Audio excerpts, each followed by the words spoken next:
হাসলে যে মিষ্টি করে প্রেম ভরে দু চোখ ভরে ছিল যা মনের আশা দিলে আজ সত্যি করে হাসলে যে মিষ্টি করে প্রেম ভরে দু চোখ ভরে ছিল যা মনের আশা দিলে আজ সত্যি করে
ধন্যবাদ শিশু শিল্পী গৰাকী।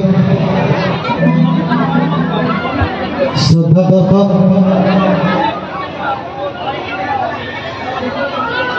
ধন্যবাদ জ্ঞাপন কৰিছোঁ আমাৰ অনুষ্ঠানৰ ফালৰ পৰা যথেষ্ট শান্তি শৃংখলা বজাই ৰাখি আমাৰ অনুষ্ঠানটি উপভোগ কৰি আছে।